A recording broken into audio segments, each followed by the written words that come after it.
Hi, Danielle. Hi, Casey. Welcome to another episode of Bonus Sesh.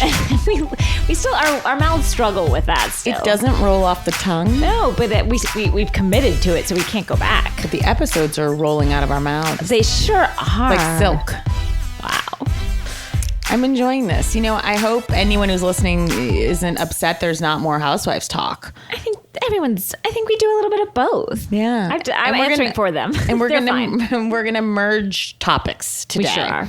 Today's topic, and maybe you're listening to 17 of them in one day, but if you're parceling them out like little treats. Yeah, like little pieces of candy when you're on a diet. That's my life. So sad. Sorry to interject with this, but I recently went onto Amazon and plugged in 2 words, pink starburst. Oh. And I got 2 2-gallon bags of just the pink ones. Because when you're on a diet, I can't be messing with reds and oranges. Why? Yellows. What is the pink? I just like the pinks. And is it like just like in your purse, like just a few scatter shot? No, I've got 2 2-gallon bags on my bar, and at night I need to have a handful of them. Oh, they're so good. I'm not losing weight.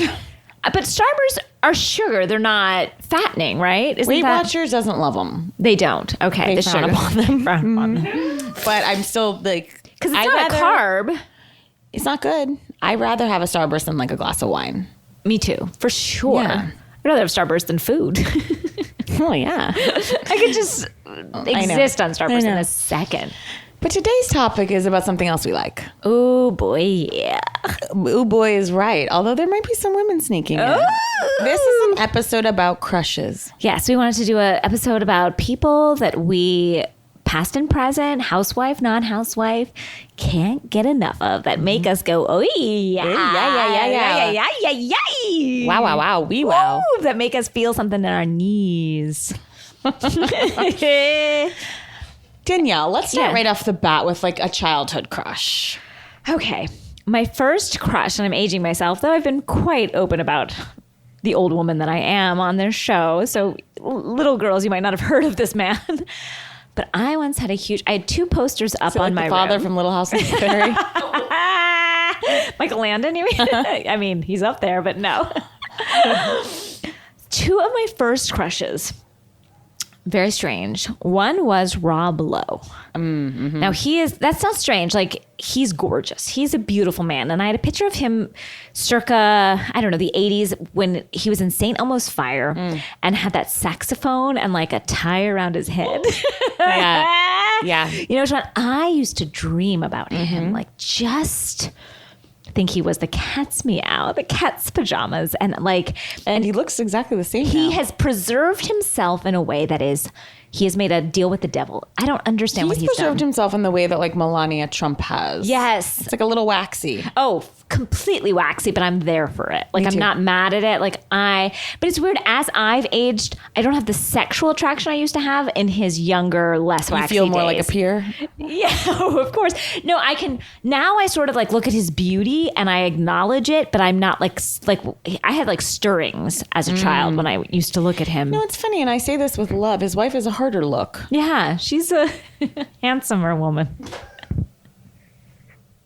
Which all makes me feel like I could get him, you know, because I appreciate that about her. You know what I'm saying? Like, he hasn't, he's not dating some 20-year-old supermodel. So at least I feel like very real. Maybe I had a chance. Like, is that possible? Like, exactly. Not really, but like at least it gives me like hope. And then the other one is so strange, and it just shows how creepy I am. And I think our listeners and a World War II vet, basically. Oh. It's out. Okay, this is so creepy. And again, I was a child. Go ahead. But you're not even know who this is. Can I guess? Who? Is it Friedrich from The Sound of Music when he was like a Nazi? I didn't want a Nazi. Okay, I didn't know if you had forbidden love. No Nazis in this girls. No Romeo and Juliet, West Side Story type thing. Yeah, but at least they were on different sides that hate. Like, there wasn't good and a bad side. Okay, that's the bad side. You're right. No, this is an older man. He's now dead. He's now passed. Go ahead. His name is Robert Culp. And he was in this show called The Greatest American Hero, which they're now rebooting with a woman. And April, look him up. He was kind of an older man, even at the time in the 80s and the 90s. And he struck my fancy. And he was older, but I had something for him. And about 10 years ago, I was doing an Ask Cat at UCB. Uh-oh. And Chris Hardwick was our MC that night, our monologist. And here's Robert Culp.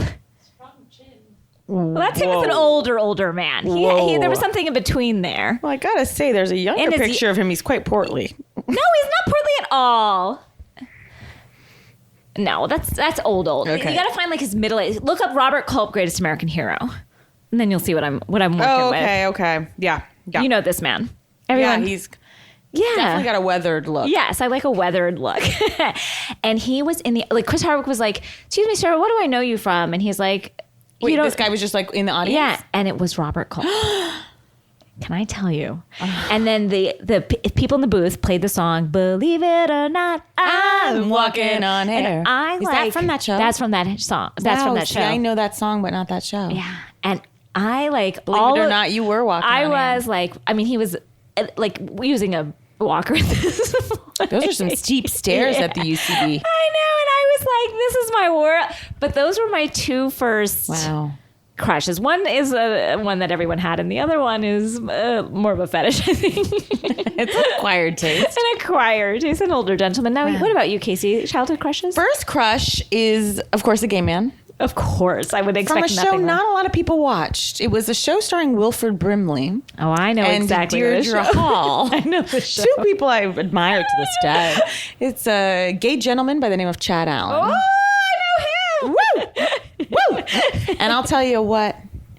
I'll take him any day of the week. What's he up to now? I followed him a bit. I believe he lives in LA, and my eyes are peeled for him, and I have nothing but undying love for him. My second was Michael J. Fox. Oh, of course. Alex P. Keaton. Oh. You know, I've always been into good guys. Me too. I was a Brandon, not a Dylan. 100%. Actually, you were Steve. Well, I was a Steve. But not because you wanted to be a Steve. I was the owner of the Peach Pit. You were forcing yourself to be a Steve when you were really a Brandon. I knew I could never get Brandon, so I settled for Steve. Understandably. I'm of the same way. Yeah.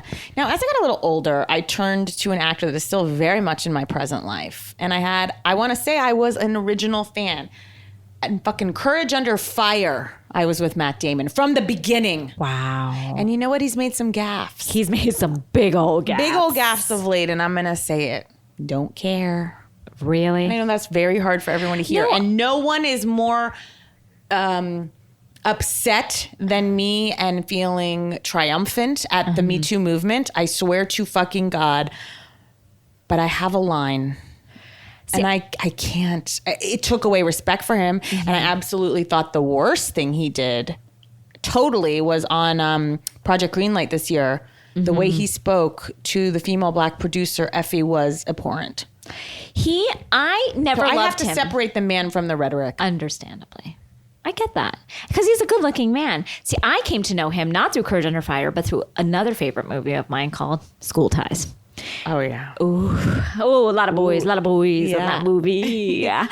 And I liked the lead guy, Brendan Fraser. I liked him. I liked him real good.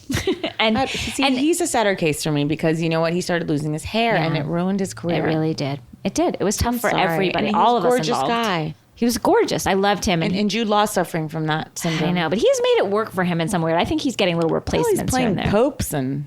Yeah, but he's still the talented Mr. Ripley in the town. Don't even get me started. Boy. And I'll tell you what, I have everyone in that movie, that luscious Italian, beautiful, not Italian. It was like water, Positano or something. Gwyneth Paltrow's never acted better, never looked better. Kate Blanchett. Kate Blanchett. But Jude Law. Ooh. And Matt, and the whole cast. It was so sumptuous. Beautiful. Yeah. I saw that in a movie theater by myself on Christmas Day. Merry Christmas. Merry Christmas to me. But that was but what about what you're working with now? Okay. Now you know my number one is a man named Oscar Isaac. Ooh, he's good, Casey. He's really everything to me. And I actually just saw that movie Suburbicon which isn't like amazing. It's basically, it's a script by the Coen brothers, so it feels like the Coen brothers, but then apparently George Clooney did a rewrite on it. Oh. And it's kind of telling two stories at once. Now look, I also auditioned for this movie and didn't get cast, so I have some different feelings about it. But I actually really liked it, and Oscar Isaacs is so unbelievable in it. I need to just jump back 1 second. There's also a man I loved in my past, which is Michael Keaton. Oh, Mr. Mom? Multiplicity. That's the one you're going to point to? Saw it in the theater 3 times. I mean, there are like 12 of them in it. He's playing 4 characters flawlessly. I have a soft spot in my heart for one Michael Keaton from Johnny Dangerously. Well, danger is the word I would use because his anger and danger jumps off the screen and really makes you feel dangerous. Oh, yeah. I also loved, and this was a Broadway star first before he made the successful leap. And he gives me my groove back, Mr. Tay Diggs. Oof. Now, I met him at an Equinox once. What? He came up to me. Wow. Believe it. I swear on my mom's life. I'm lying there stretching. He taps my shoulder, takes out his earphones, and said, "Love you on happy endings." I nearly almost pissed myself. Casey. I know. That's the best thing I've ever heard in my life. And then, we were both working out a lot at the same time. We would give each other like a smile, like, "Hey, I know you. Hey." And his performance of Benny and Ren, I mean, he's a triple threat. Now, later I saw him on a vacation and he did not seem to remember. Not quite. Not quite. Tough. How soon we forget. Yes. Anyone else telling you? Well, as of later days, I was very into one John Hamm. Well. And I know it's not a shocking choice, but I really fancied myself a John Hamm. And then I met him. And he was gorgeous. But he was very into my husband. Turns out he's a big fan of comedy. He is. And he was just effusive about meeting my husband and didn't seem to notice me. Didn't have eyes for you. Didn't have eyes for me. And that was tough because my husband did not watch Mad Men or care. And so it was so unfair. I was so furious. I was so mad at him and my husband and both of them. I was like, "What did you do? Fuck." I didn't say that, but that's what I felt in my heart because I was like, I'm the one who cares about both of you and I'm getting left behind. That was tough. I'd like to jump around to an actor that is, I feel like not in enough stuff, even though he's a genius, and that's Benicio del Toro. He made a strange Star Wars appearance this year. Did he? Yeah. He's a little too dirty for my taste. Oh, not me. Yeah. Now, he crosses over to the reality world in a way you wouldn't expect. Oh, I know it. You know it? Of course I do. What was that terrible show Rod Stewart's children? Yes. And that sourpuss. Yes. That little sourpuss. Kimberly Stewart? Kimberly Stewart had a one-night fuck-up. And I hate to say that because it resulted in a child who I'm sure is absolutely lovely, but gorgeous, probably. He tied himself to Rod Stewart's daughter. And that's a tough person to tie yourself to. And that's toof. Now, I'm sure no one regrets this. Of course, again, a beautiful child was born, and I have seen her, and she's gorgeous. And we're all God's children, and that was deemed from down when you have on to high. when you have to pull out the "we're all God's children." Well, I just want to express I'm not taking this out on the beautiful child, but wow. Yeah. Now I am again, I feel like I like people from a long time ago. Okay. Now when I was a kid, here's another crush of mine. I tend to go for the funny guy, the one who'll make you laugh. Not necessarily the hottest of the bunch. And I didn't understand. So when I was about 10 years old, I caught what I thought was a modern show. It turns out it was an old show. But when you're a kid, you don't understand. Or maybe it was 8. Yeah. I didn't understand that these people were now my father's age. So I caught a little show called The Monkees. And I was like, well, this is a great show. And I started watching it religiously. And I had a huge crush on Mickey Dolenz from The Monkees. He was, if you look at him now, you're like, Danielle, you have strange taste. But that was someone who I, as a child, really thought was cute. Well, as a child, I thought it might be a gettable get for me, which I'm very wrong about. An actor from The Cosby Show named Malcolm Jamal Warner. Interesting. Theo. Theo. As Theo grew, so did my love for him. Wow. Theo. What a name. I was like contemplating naming my son Theo. I think it's such a beautiful name. And I just loved everything about Theo. I loved his relationship with Felicia Rashad. Also a crush. Felicia. Lisa Debbie Allen. Bonet, also a Debbie crush. Allen. All of them except for you know who. Who shall go unnamed. I had a crush on Rudy. And a crush on the like Rudy's sidekick that they brought on, Raven Simone. Yeah, the little girl. Yeah, all of them really. And even the older sister that no one liked. Sandra. Sandra. No, Sandra. She was like 45. Oh, yeah. Now, here's someone I have a crush on. Okay. From Downton Abbey. Okay. Dan Stevens. Blech. What? Something about that British, like, holding it together. Beauty and the Beast indeed. What? You are not interested in him? No, thank you. Why? Boring. No, he's not. Danielle, you'll never get me on this one. Have you seen Legion on FX? I'm much more interested in Downton Abbey. I only watched one season in the like villainous gay guy. Oh, he's gorgeous. And very talented. Very talented. I'm also interested in the dad from Downton Abbey. Ew! Again, I have strange taste. I just saw him in Paddington 2 and I was turned on. Okay, now here's something I know you will love. Okay. There's no way this man isn't like creeped into your heart and stayed there. Okay. This is from a movie you love called Steel Magnolias, and the man is one Tom Skerritt. Oh, I'm obsessed. I knew it. I love him. I would fuck him now. He's 100. I love Tom Skerritt. The way he handled all those crazy women for Julia's wedding day. Malin! He is everything to me. Tom Skerritt. He is like rugged and weathered and like, speaking of, also Sam Shepard. Well, don't even get me started. I mean, cowboy mouth. Ooh, just kids. Now here's a man that we know intimately. Oh. His name is Adam Pally.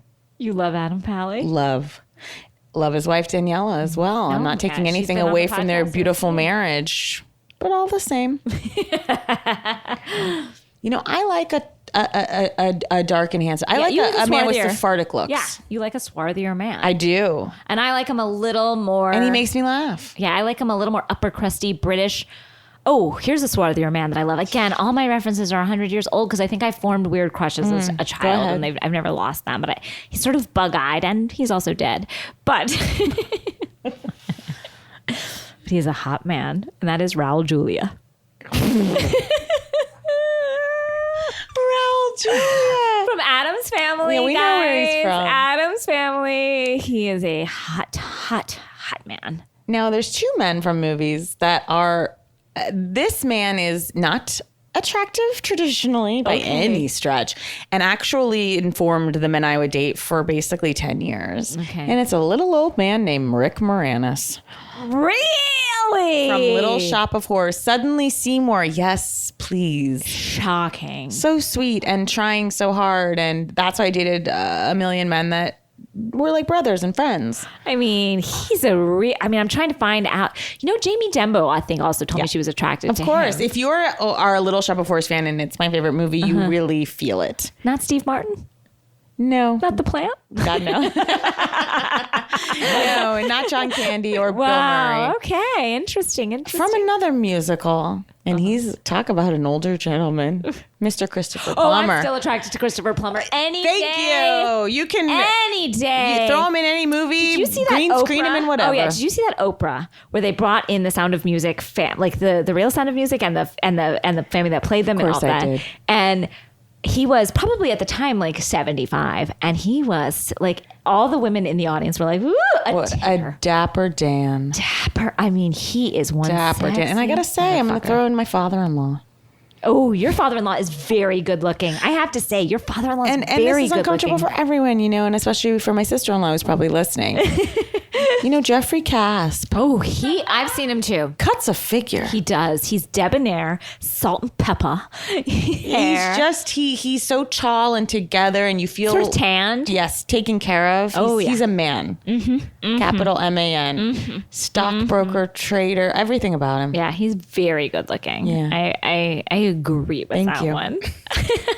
Any housewives' husbands, Casey, that you're Not a one? Not a goddamned one. And I didn't Not even even think, Mauricio? Nope. And I didn't even think that man that everyone was falling all over themselves over, for that woman from Dallas. Oh, Deandra's husband? Because when you're in a wasteland, you'll grab onto anything. Mm-hmm. Didn't find him attractive. You know who I like. Who? Foster. David Foster. Okay, no, as I've said before, David Foster does look like my father-in-law. He does. He is You're a right. handsome gentleman, and he is a piano man. And I know he did Yolanda dirty, but I don't care. Yeah, he seems like he's just like a guy that's like getting shit done. And he's not going to be that nice. No. But when he is, he is. Here's another crush. Go ahead. And he kind of looks like my husband. People have confused him for Colin Firth. A gorgeous guy. A gorgeous man. I'll say Daniel Craig. Really? He is the most attractive man to me in current times. Although I did see that movie where Kate Winslet and Idris Elba are stuck on a mountain. Oh, I have not seen it. Woo! Yeah. Woo! Idris Elba is just when he was Stringer Bell on The Wire. It's just... It does I don't something even to know you. what to say. Now, there is a man from a little movie I saw called This Christmas. I know who you're talking about. Oof. Ooh. His name is Morris Chestnut. Ooh, I can't even tell you what I feel for Morris We Chestnut. tried to get him for Hot Wives. The offer was turned down. Morris Chestnut's not doing Hot Wives. Sadly, no, he had better things to be doing, but we tried. I looked at Morris Chestnut on Twitter. I follow him to the ends of the earth. I've also tweeted at him and no response. No response? What did you tweet at I when said Morris I loved Chestnut? your powerful performance in This Christmas. Nothing back? Not yet. What have you ever like run into a crush and said something to them? No. Have you? No, I was so delusional as a teenager, and I moved to New York at 18 to go to school, and I had a huge crush on Leonardo DiCaprio at the time. Oh, yeah. Huge crush. And I got in my head, this is so crazy. This is how crazy people can be, me being one of them. I was like, well, I hear he lives in New York City, and we're around the same age. So... Well, that's the problem. And I was like, you know how you're delusional? So I was like, I think I'm his type. I've decided that I was his type. I and that we were the absolutely think same you could have gotten age him. and thought that and again, picture 18-year-old me who was barely reached puberty and was like, I think, and okay, this is how crazy I was. I'm so embarrassed. But so I was like, I'm going to meet him. I'm going to see him. We're going to meet eyes. Something's going to happen. Or at the time I was very thin. I was like a little waif of a person. And I was like, and Kate Moss is a waif of a person. So maybe he'll think I'm Kate.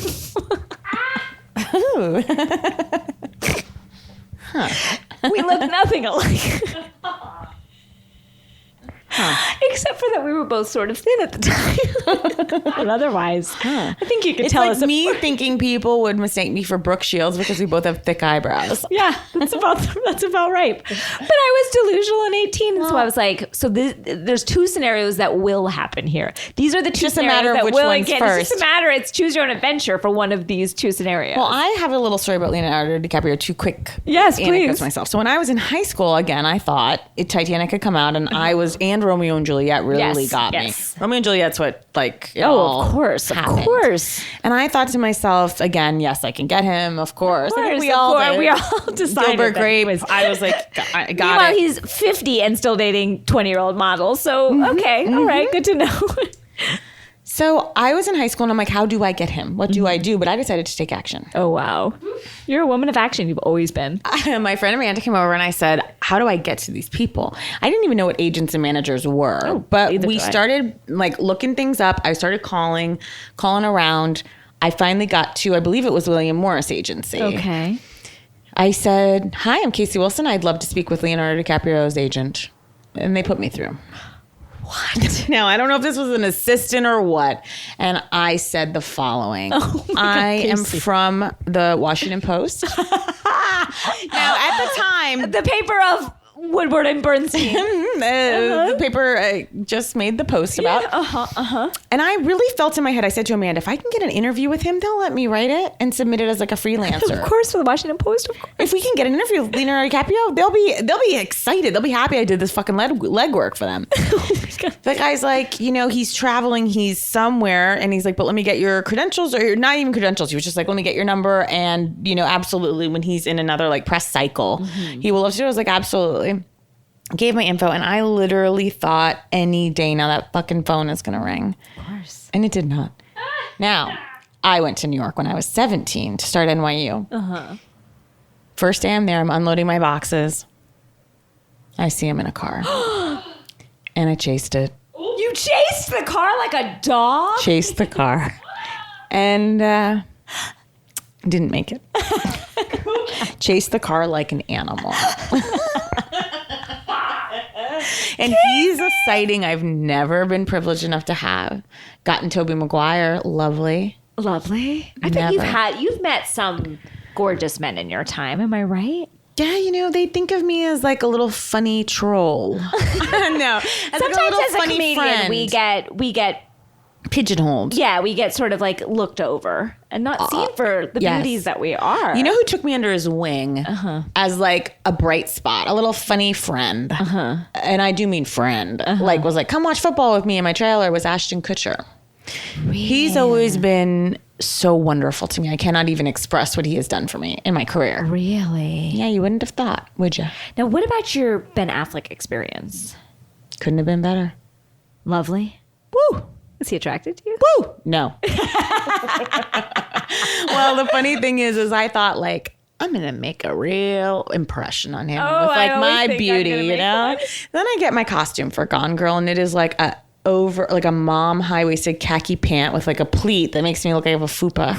And then I've got a fanny pack and like a really tough top, and then like orthotic shoes. Mm-hmm. It was so tough, the look. And then that same night, guess who came to set, who was also in the movie? We were all in the scene together. Was that girl Emily Ratajkowski? Oh, you mean that from the Blurred Lines video? Oh, Jesus fucking Christ! And it felt hard. That's real. I'm so sorry. Past that. I'm sorry, Casey, because I just felt, he wasn't even talking to either of us, but I just felt like it's, you can't help but compare and contrast. Whenever a woman like that is around, who beautiful, God bless her, and God she was lovely. Been good to her, but I always feel like a little man. You know what I mean? Like, and I was dressed the way I feel, and that doesn't often happen. At least like I feel one way, but then it's like, oh, but I'm looking cute. I'm not like trying to be so down on myself, but this was very tough. And he's such a funny guy. He gave me quite a bit, and he's now dating a friend of mine. Life's going great. Yeah, wow. So I guess the moral is, could I have gotten him? I think you could have. I don't think so. I think you could have. I always say I could have gotten Billy Joel.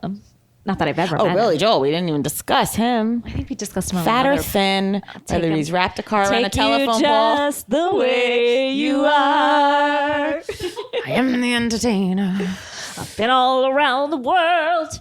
Seen all kinds of palaces, laid all kinds of girls. See, that's the key. Laid all kinds of girls. All kinds. All kinds. We're all kinds. Yeah. Doesn't care what I look like. I've told my Tom Hanks story, who was a big crush, and that was a big disappointment. That was tough. Yeah, and I've since met his son. I'm like, can I get at the son? I mean, again, I'm married, he's married, but he is married. Thought about it. But you've thought about it. I just want to get a Hanks. I got to get me some Hanks. I've met Chet Hanks. Come again? Chet. Oh, you heard me? Chet Hanks. Who's he? Chet Hanks is Colin Hanks's half-brother. Okay. Does he have some of that Hanks good looks and good sense? He's a rapper. So no. No, he's a lovely man, and I had the opportunity to co-star with him in my Curb Your Enthusiasm episode. Oh. Chet Hanks played I saw the episode. The gentleman who was marrying Susie and Jeff's daughter. Oh, at the wedding. Again, I wasn't really looking for a Hanks. I'm raising awareness. Hanks at a haystack. You know, but I didn't know. There's a Chet where you least expect him. Oh, wow. Maybe He was very cute and very nice. What, did he look like Tom? And did he look like... He has a very different spin on it. He's blonde. a different spin on it. I love there's a different spin on being because Colin, Hank. to me, looks quite like his father. Oh, April's showing us a picture. Yeah, he's gorgeous. He's gorgeous. Chet Hanks. So he's gone into acting now. He's Well, you know, he has a different, you know, vibe. But he's a rapper and an actor. Yes. wow. Interesting. Oh, that's not a great picture. There's Who better else I'll throw pictures. into the mix? And no, I'm not even gonna say that. No. I love his humor, but I could not. He's just an older gentleman, Larry David. Really? Oh yeah, he's the funniest man on You earth. like a Jewish man. Oh, whoa, do I ever. Like, Yeah. if I see one, your husband, any Jewish man, I feel, I don't know. It's funny. I did that 23andMe, and I was so expecting to see Were you Jewish not Jewish ancestry. at all? I'm shocked to find you're not, because There was maybe like, I think 1% of Ashkenazi or something. Mm-hmm. I really thought there'd be more. I think I'm fully. Oh, yeah. You're right. I think there's it's like 100%. Because my chart was like so filled up with all the different iterations. With you, it's just like one thing, right? Oh, I think and I think I'm Sephardic and Ashkenazi, but I think it's just both full. It just says odd. in huge letters Jew. And they put a Juden. star at David. Oh, man. Yeah, Wow. there's no way I'm escaping. That's why I'm so obsessed with World War II. Well, this has been a journey. It really has been, but I feel like I know you better now. I mean, there's people, I'm sure that we didn't touch on. There's your Charlize Theron's, your... Oh, she's gorgeous. I mean- the fact that June's doing a movie with her right now and we're 1 degree separation is almost too much to bear sometimes. No, it's very I hard. hope we can get at her. Emily Blunt. Oof. Oof. Woo! Woo! Oh, man. Regina King. Ooh, I like her. Yeah. Ooh, I really like I her. love her. In Leftovers? Love her. Yeah. Miss Congeniality. Anyway, guys. Have it. On that note, on Regina King, please come on the show. Yes. See you, Case. See you, Danielle. And see you, Regina. See you, Oscar Isaac.